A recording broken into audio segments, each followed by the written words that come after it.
আরে আমার বাবুর পাপা কি পাঠিয়েছে, চলো চলো দেখবো চলো। তো দেখছি গুড়ি গুড়ি বৃষ্টিও পড়ছে, ছাতা মাথায় দিয়ে দাঁড়িয়ে রয়েছি। তো আমি একটু তুলতে গেলাম, দেখলাম বেশ ভারী। তো আমি দাদাকে ডাকলাম, আমি বললাম দাদা একটু নিয়ে যত। তো দাদা ঘরে নিয়ে আসলো, দিয়ে বললাম ওপেন কর, দিয়ে তারপরে আনবক্সিং করা হচ্ছে। তো আমি দেখছি এ বাবা, এ কি ভাঙাচোরা গাড়ি পাঠিয়েছে রে তোর বাবা। আমি ওকে ফোন করে বলছি কী ভাঙাচোরা গাড়ি পাঠিয়েছো, দিয়ে বলছে চুপচাপ রেখে দাও, আমি বাড়ি গিয়ে দেখবো খুনি। তো রেখে দিলাম। এই বাড়িতে যেদিনকে আসলাম বাড়ি নিয়ে চলেও আসলাম। আর ও যেদিনকে ছুটিতে আসলো সেদিনকে বিকেলবেলায় এটা করা, মানে ভাঙাচোরা গাড়িটা বার করছে। তো দেখো টুকটুক করে সবগুলোই বার করছে। আমি বলছি এ ঠিক করতে গেলে এখন 500 টাকা নেবে, জয়েন করতে গেলে 500 টাকা নেবে সাইকেলের দোকানে। বলছে কোনো টাকা লাগবে না, আমি কি করতে আছি। তা আমি বললাম নাও, তুমি যখন আছো দেখি কেমন করতে পারো। দিয়ে এই ডিগ ডিগ ডিগ ডিগ ডিগ গাড়ি চলছে, গাড়ি করছিলাম।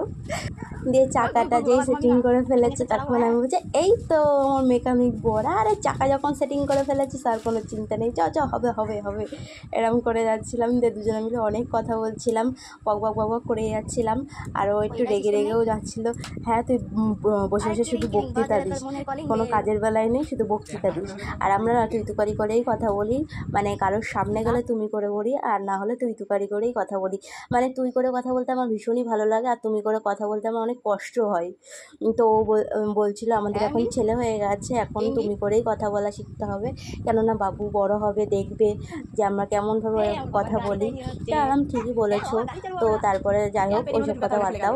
তো দেখো টুকটুক করে সাইকেলটা ঠিক করছে। আর এই সাইকেল নিয়ে বলি, হ্যাঁ কিছু মানুষের আবার চোখে লাগছে যে আমরা নাকি আমাদের বাচ্চাকে বিলাসিতা দিয়ে বড় করছি। মানে একটা সাইকেল কিনে দিয়েছে ওর পাপা শখ করে, সেটাও নাকি বিলাসিতা দিয়ে বড় করা হচ্ছে। তো যাই হোক কী আর বলবো, মানে একটা বাচ্চার কোনো একটা জিনিস দিয়েও বিলাসিতা দেখলো, আর কিছু তো বলার নেই। আর তো কোনো জিনিসই ওর করে দেওয়া হয়নি। হ্যাঁ না ওকে একটা ভালো সোনার কিছু দিতে পেরেছি, বা যাই ওর পেছনে তো সেরকম তো খরচ করা হয় না, এইটুকু যেটুকুনি লাগবে সেটুকুনি খরচ করা হয়। হ্যাঁ আর এক্সট্রা এই সাইকেলটাই নেওয়া হয়েছে, সেটা ওর বাবার খুব শখের, সেই জন্য দেওয়া হয়েছে। আর এই দেখো এই বেলটা কি সুন্দর, এই বেলটাকে আমি শুধু বাজাচ্ছিলাম আর বলছিলাম এই কিরিং কিরিং বাজে রে তোর মনের কলিং বেল। আর যেটা বলছিলাম, আর কটা হচ্ছে ওর পাপার রূপোর জিনিস করে দিয়েছে কটা, ওই যেমন পায়ের মল, গলার চেন আর হাতের বাজুটা, এগুলো ওর পাপা করে দিয়েছে। এগুলো যদি ও না করে দেয় তাহলে কে করে দেবে বলো তো, ওর বাচ্চাকে ও করে দেবে না? এইগুলো নিয়েও যদি কোনো মানুষ কথা বলে তাকে মানে কিছু বলার নেই। আর নিজেরা তো কোনোদিন একটা 50 টাকার জামা অবধিও তার কপালে, বাচ্চাটার কপালে জুটায়নি, আবার ওর পাপা দিলে সেটাও তাদের চোখে লাগে। মানে কি বলবো, এসব মানুষকে মানে মানুষ বলাও আমার বলতেও লজ্জা লাগে আর কি। এরা আদেও কি মানুষ? অমানুষের জাত যত সব।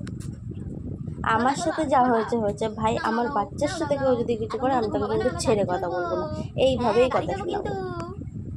যখন অন্য কোনো বাচ্চাকে কিছু দেওয়া হয় সেইগুলো কারোর চোখে পড়ে না, যখন আমার বাচ্চাকে কিছু দেওয়া হয় সেগুলোই তাদের চোখে পড়ে। তো যাই হোক কী আর বলবো, সোনা দেওয়ার ক্ষমতা ভাই আমাদের নেই আমার বাচ্চাকে। যদি ভবিষ্যতে কোনো দিন হয় তাহলে অবশ্যই দেব। এখন যতটুকুনি ক্ষমতা ততটুকুনি ওর পাপা ওকে করে দিচ্ছে। আর ওর পাপার যা যা শখ আছে ছেলেকে দিয়ে সবই মেটাবে। তো যাই হোক সেসব মানুষের কথা আমি বাদ দিই।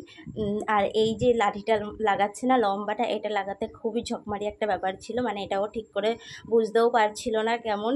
আর আমি ওকে শুধু রাগাচ্ছিলাম, যা দম শেষ দম শেষ। আর ও আরও রেগে যাচ্ছিলো। তারপরে ওই দিকে একটা তার মতন রয়েছে, আমি বলছি এই তারটা কিসে লাগে, এই তারটা কিসে লাগে। আর ও বক বক করে যাচ্ছে, তুই আমার মাথাটা খাস না, আমি এমনি বুঝতে পারছি না এটা। তো তারপরে ফাইনালি ওটা লাগানো হয়েছে। আর ওই তারটা আর কি মানে এদিক ওদিক ঘুরবে, মানে ওইটা আমার হাতে থাকবে সেই জিনিসটা। আর আমিও সেটা বুঝতে পারছিলাম না, ওকে আমি শুধু জ্বালিয়েই যাচ্ছিলাম। আর যেই লাল সিট কভারটা রয়েছে এইটা ওর মানে হাতে চুল কাটছিল, তো সেই জন্য পরে আবার সিট কভারটা খুলে একটু কেচে দেওয়া হয়েছিল।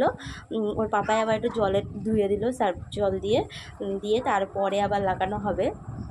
আর বাবুকে একটু ক্যাথা পাতিয়ে হচ্ছে একটুখানি রাত্রের বেলায় বসিয়েছিলাম। আমি বলছি বাবু ঘুম আসে না, আমরা গাড়ি চলবো গাড়ি। তো বাবু আর থাকছে না, ঘুমিয়েই পড়লো লাস্টে। তো তারপরে রাত্রিবেলায় মানে পরে উঠেছিল, বিকেলের দিকে উঠেছিল, তখন ওর পাপা ছিল না। দিয়ে আর ওর পাপা একটু বেরিয়েছিল, তো সন্ধ্যেবেলা ওর পাপা আসলে তো ওকে একটু গাড়িতে বসিয়ে কটা ফটো তুলেছিলাম। আর পরের দিনকে বিকেলবেলাতে বার করেছিলাম। তো তারপরে পরের দিনকে বিকেলবেলায় বার করে তো কটা হচ্ছে বাইরে ফটো তুলিয়েছিলাম। এই দেখো গাড়ি রেডি রেডি। আর গাড়িটা যখন নিয়েছে আমি তখন রেগে গিয়েছিলাম, হ্যাঁ ঘরে জায়গা নেই। আর তোমরা যারা আমার ভিডিও দেখো তারা তো জানোই যে আমার ঘর কতটুকু জায়গা। আমি রেগে গিয়েছিলাম যে ঘরে এমনিতে জায়গা নেই, কিছু না, আবার একটা গাড়ি নিয়ে এসেছে। তো তারপরে ও বললো যে ঠিক আছে এখন খুলে আবার পেটির মধ্যে রেখে দিই, বাবু যখন বসা শিখবে তখন আবার বার করবো খুনি। দিয়ে পেটির মধ্যে খাটের তলায় রেখে দিয়েছে। তো বাবু আবার বসা শিখলে আবার বার করবে। তো ভিডিওটা ভালো লাগলে একটা লাইক করে দিও, টাটা।